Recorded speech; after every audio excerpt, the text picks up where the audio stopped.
What's boring about it? Everything. You just don't know how to handle it. Excuse me. It's a classic of Japanese cinema. It's not even exciting at all. What are you talking about? Girl gets eaten by a piano. Loses her head and replaced by a watermelon. Attacked by mattresses. It's boring. You're boring. I'm sorry. More to come on that.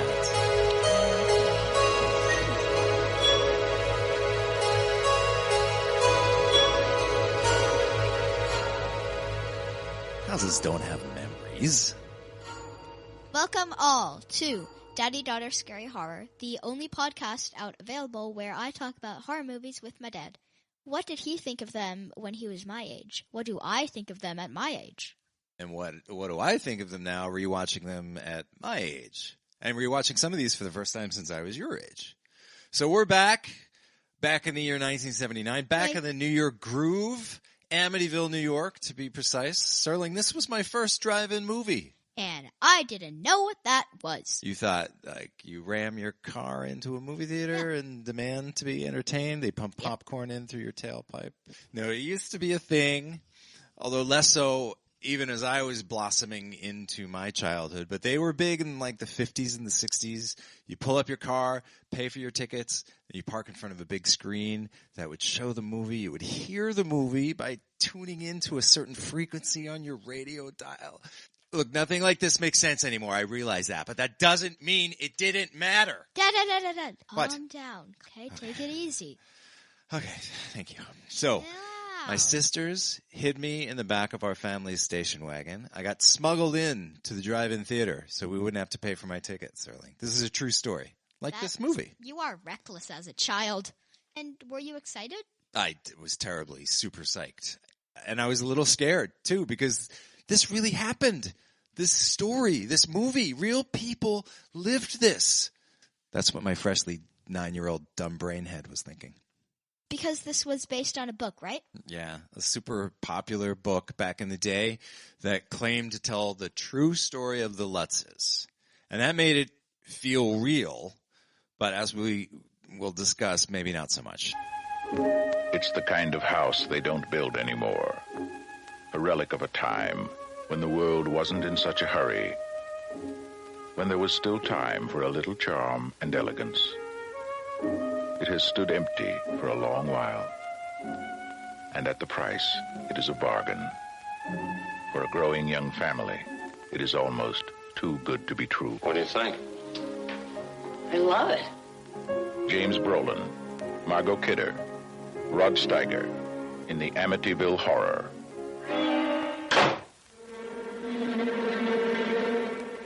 God's peace in this house.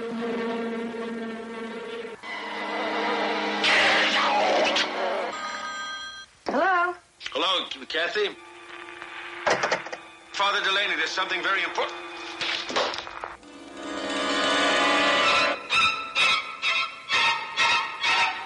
Mommy, I want to go home.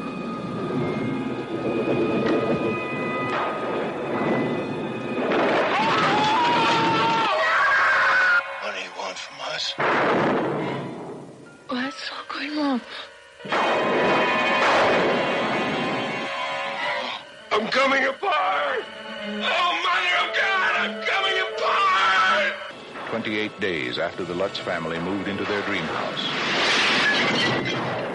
they were running for their lives. What happened to them is an experience in terror you will never forget, and you will believe in the Amityville Horror. From the best-selling book that made millions believe in the unbelievable, the Amityville Horror. But this is our first based on true events horror movie that we're covering. So that's exciting. Well, let's get into it. George and Kathy, let's move into the perfect house, a dream house, a luxurious A too house. good to be true in this price range house. She has some kids from a previous marriage. He seems like he's still kind of trying to get used to that. Right? He's a little scary right from the get-go. He seems possessed from about minute 2. It's his face! James Brolin, father of Thanos.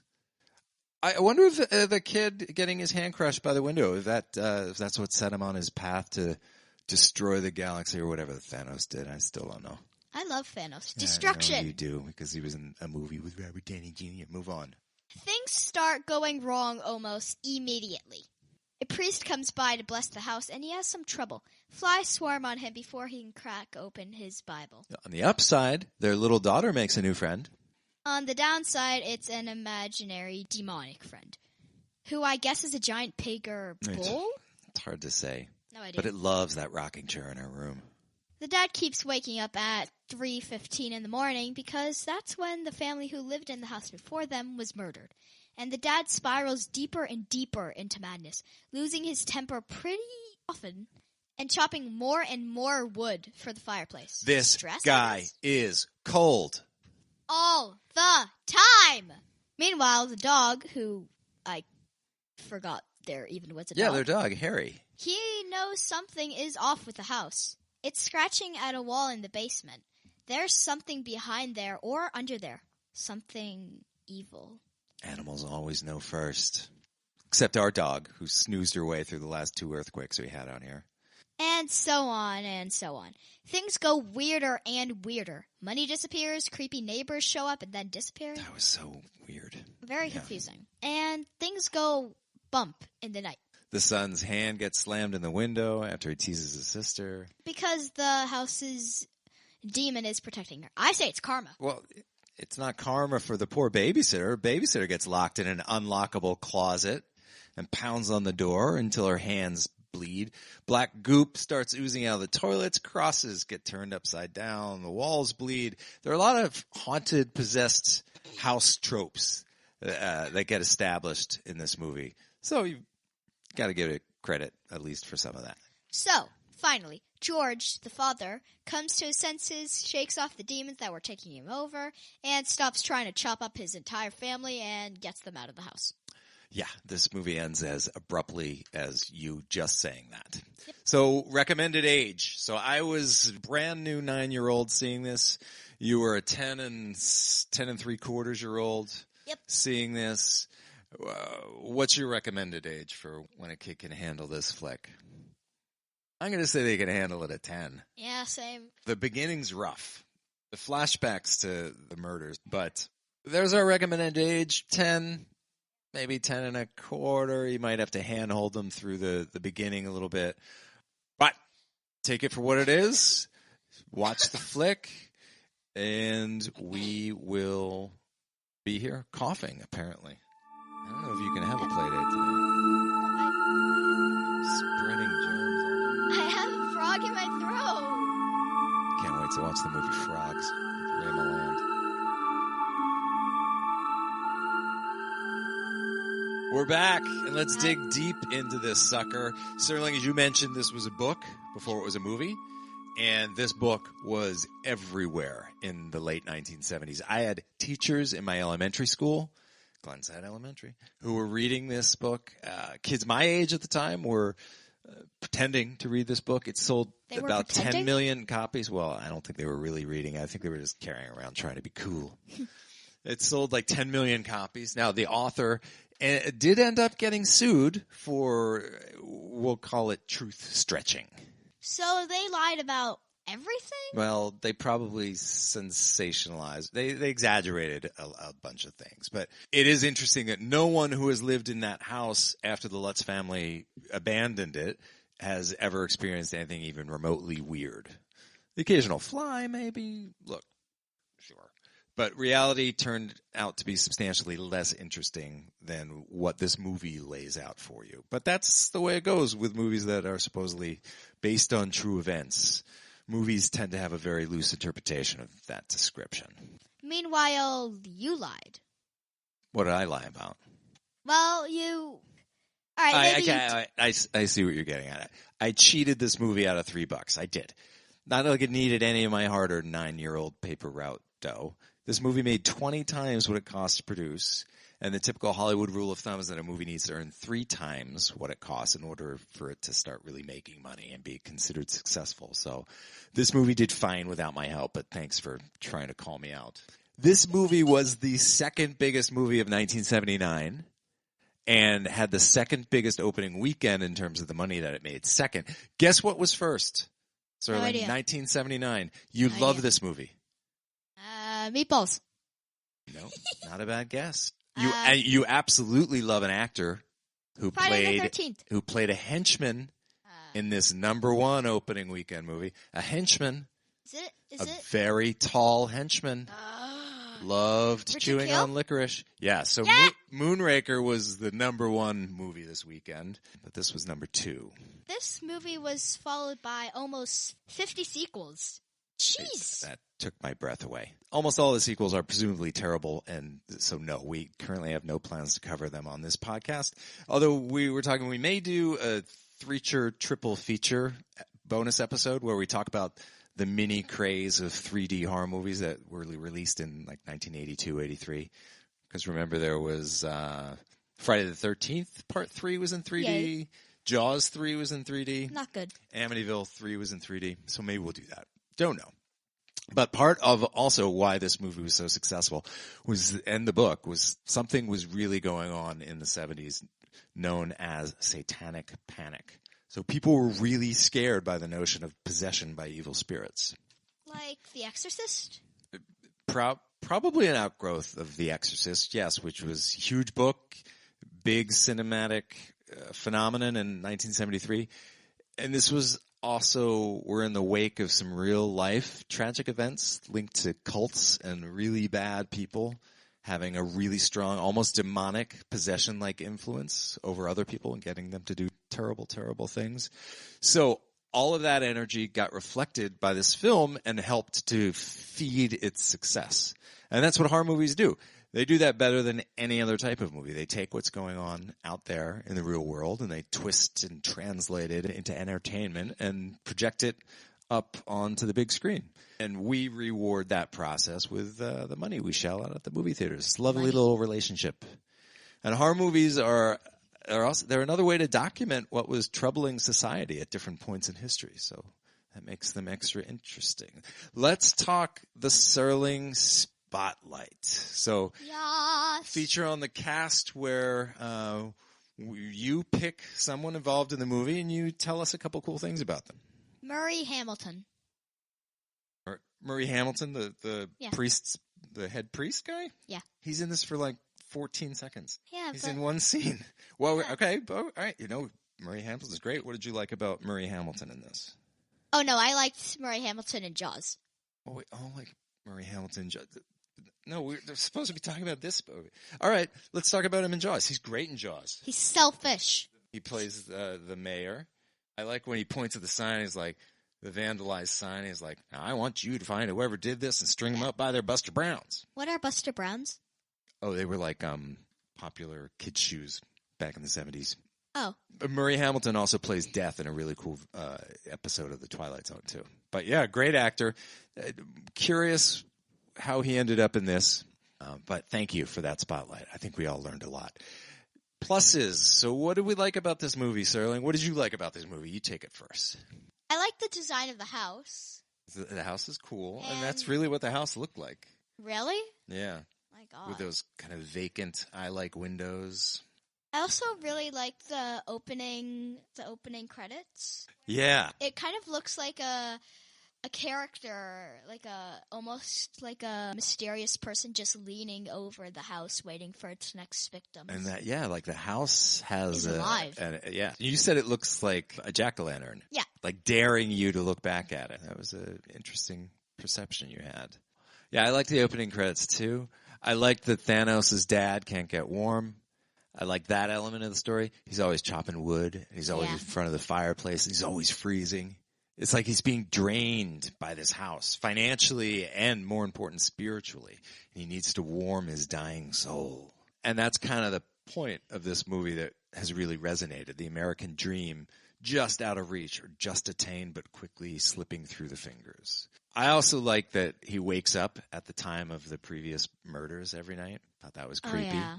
Serling, you were barely freaked out by this movie. A couple of light exceptions, but Hey. you were also a little hooked. You were all for finishing this movie up. You didn't need a break. Sometimes you have, but what pushed this forward for you? You wanted to get through this movie. Well, you did Or pause. did you just want to get through this movie? Oh, that. And you also paused at some of the most suspenseful scenes. Yeah, sometimes I do that just to It's so whet your annoying. appetite And you to say, continue. guys, this is exactly what he says. And we'll continue the rest tomorrow. It kills me. Yeah, it's like a little cliffhanger in our house. You have to go to bed sometime. Oh, I don't want to. Let's get to the minuses. I'm going to go first. Okay. The overall just clumsiness of this movie. It feels cheap to me in its look, in its production, the effects, except for the flies.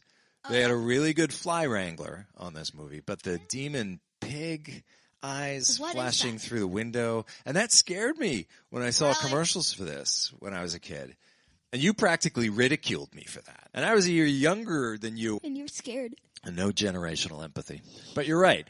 You're sharper than I was. You see something in the context of the whole movie, and if it's not well done, or if the movie doesn't feel real, then the effects inside it don't look real either. And then it's that giant pig thing in the window, which I don't remember at all. I guess I blocked that out in my memory. At one point, Lois Lane gets burned by her own crucifix, and then Lois Lane. It's Margot Kidder, but she plays Lois Lane in the Superman movies that were around this time. She was a big star.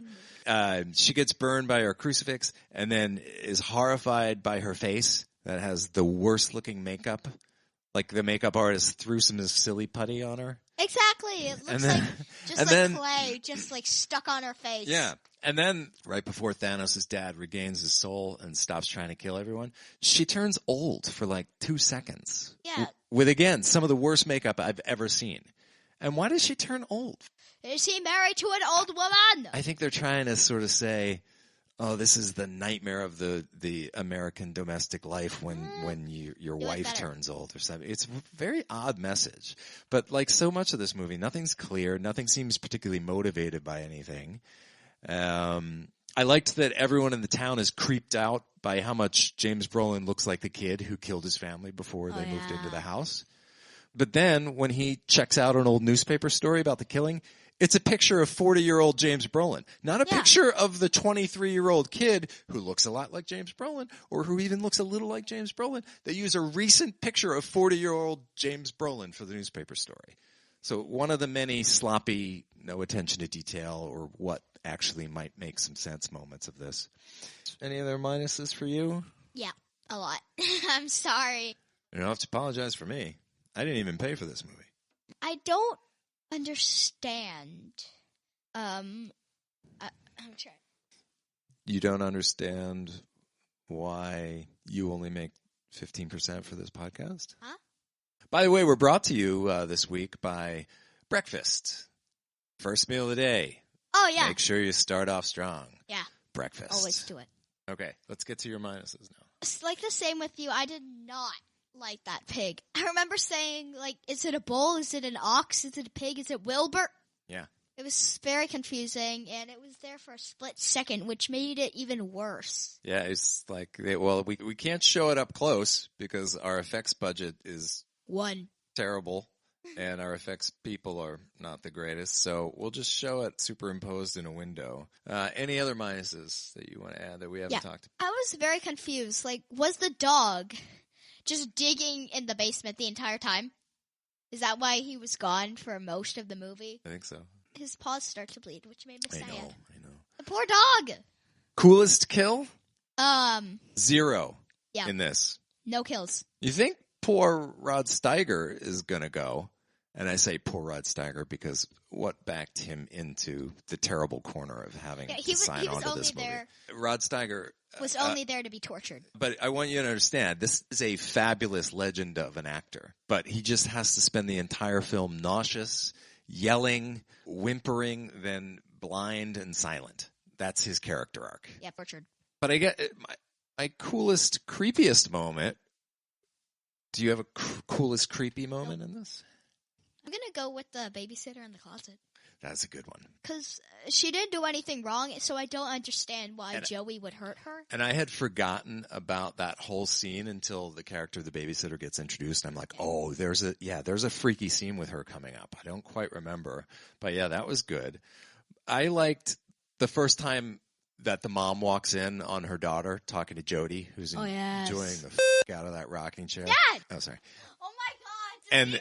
And I'll beep it out. And then the rocking chair just stops. I liked that. Let's talk about SGS moments. 0. No, the boathouse door opening and closing in the night. You were a little creeped out by that. I wouldn't say you were scared. No, I wasn't. But then when the babysitter gets trapped in the closet, you were a little thrown. You were unsettled. I was nervous for her. So you had a couple of moments with this movie. I was really expecting her to die, so I was like preparing myself. Like, We have yet another "this place gives me the creeps" moment. I think that's how many. We got Abbott and Costello. We got 13 Alien. Ghosts. We got Alien. We got 4. this. We got Alligator 5 times. Oh my God! Because they say that down the sewer of Alligator. So 5 times so far this season. And another innocent animal scare, an IAS. A random, never met you before black cat hissing through a window, further punishing the already tortured George Lutz. Another, this makes no sense. We're just going to throw this in there to have a moment. But let's talk tomatoes. So this, what do you think this got on Rotten Tomatoes? 2. No. 27. You're close. Got 31%. Oh. Other movies at 31%. Again, when you get that low, it starts getting pretty hard to find movies on Rotten Tomatoes. Yeah. But Underworld, Huh? I disagree that it's 31%. It's a cool movie about a super pretty vampire who fights werewolves. It's not bad. It's certainly not 31%. They made a movie version of The Lone Ranger with Johnny Depp playing the American Indian Tonto. That got 31%. Oh, speaking of Richard Kiel earlier, Adam Sandler's The Longest Yard remake got 31%. One less than this at 30%, Dumb and Dumber 2, which we haven't seen. We saw the original. Pirates of the Caribbean, another Johnny Depp. Pirates of the Caribbean, Dead Men Tell No Tales. Oh. And that one has Silva from Skyfall. Silva! 1 percentage point over this movie, the Five Nights at Freddy's. 32%. Rate this sucker. Fearometer, Amityville Horror, Serling. Not that scary. I will say that the trailer makes it seem much scarier. This trailer puts all those good parts right up front. Yeah. If you see the trailer, you don't really have to watch the movie if you want to true. be scared, because all the scary parts are in the trailer. Yeah, exactly. But I would give it a 3. Okay. No, a 2. Wow. 2.5, I guess. 2.5 for scary. I'll go 3. So there were creepy parts, but I think I'm going to resist the urge to go higher than that, because I think if I go higher than that, it's going to be my old 9-year-old self talking, not the now me talking. So yeah. What about the funometer? How fun was this movie to watch? Not at all. Well, you didn't want to stop watching it, so it can't be not at all, because you were enjoying yourself. Okay. 4. I was going to say 4. No. All right, nice job. Not so much fun, not so scary. Amityville Horror, 1979. So the final analysis here. For me, this movie does not really stand the test of time for me. Agreed. Not my time test, anyway. Did not live up to my initial impression of what this movie was going to do to the 9-year-old me. Falls way short. There was a remake of this with an even worse tomato rating. What? Because this movie was successful, and that's what Hollywood was doing in the early 2000s. But we've already done our remake/reboot entry for this season, so we don't have to sit through that. So let's.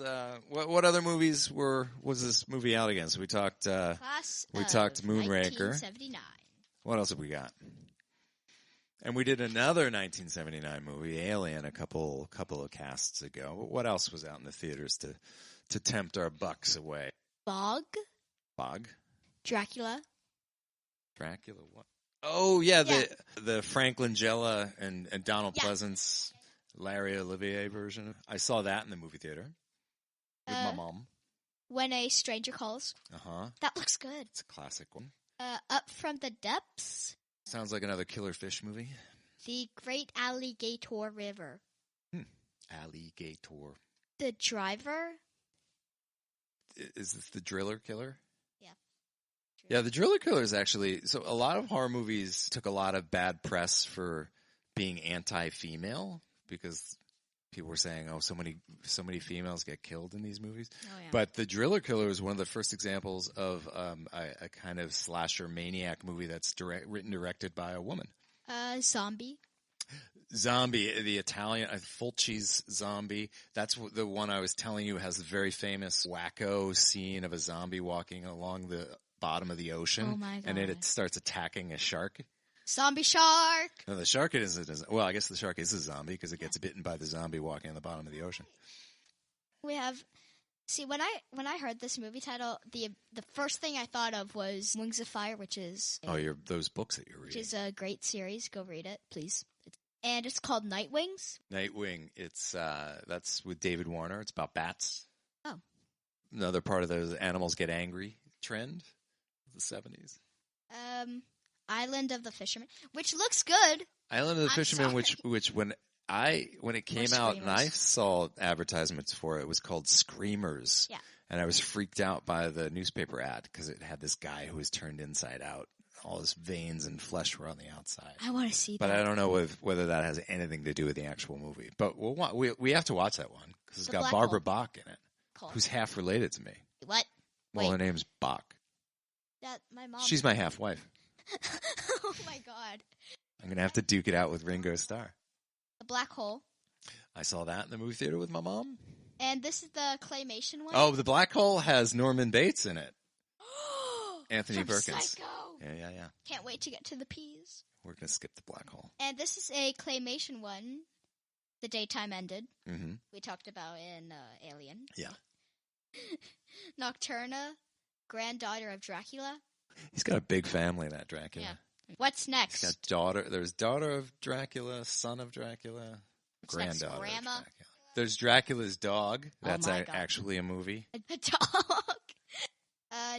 Dr. Jekyll's Dungeon of Death. Say that 5 times fast. Dr. Jekyll's Dungeon of Death. Dr. Jekyll's Dungeon of 5. Death. Dr. Jekyll's Dungeon of Death. Dr. Jekyll's Show Dungeon off. of Death. That's some crazy alliteration.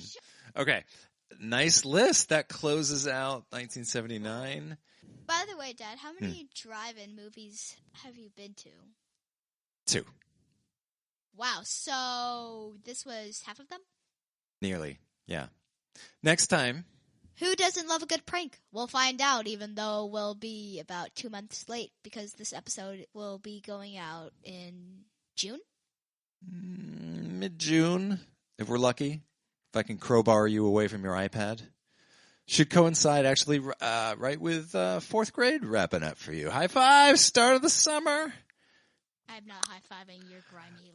I might also do a bonus episode as a tack on to this one, if I can convince my sisters and cousin to come on to talk about what they remember from that fateful night back in 1979 at the AMC 309 drive-in. Oh, but then I'd have to get that jerk William H. Bradford to do the intro again. Wait, what? Yeah, that guy, the guy who has to do the intros for the bonus episode. I told you about him. No, you didn't. We don't get along. Anyway, it's a long story. We'll see. Might be more trouble than it's worth. ddshpod.com or ddspod.com to send us a message. We love your messages. Or check out our ever-growing photo museum. And you can start making suggestions for our next season. Yeah, we're around the halfway point for our A's. We're going alphabetically through these monster movies. So if you got thoughts for what would be good for the B's, lay them on us. We're interested. Blair Witch us. Maybe. Blood Beach us. Bride of Frankenstein us. Babadook us. Babadook! And like, rate, and subscribe, and do all 3. And I'm just thinking of you here. Otherwise, you're going to feel incomplete as a person. And I don't want anything like your lack of wholeness anyway associated with my ultimate responsibilities. This whole thing is stressful enough. Come back next time for more Daddy, Daughter, Scary Horror. Alright, we hope you have a good day. Oh, they had a good day. Bye. That wasn't us. We're saying they had a good day.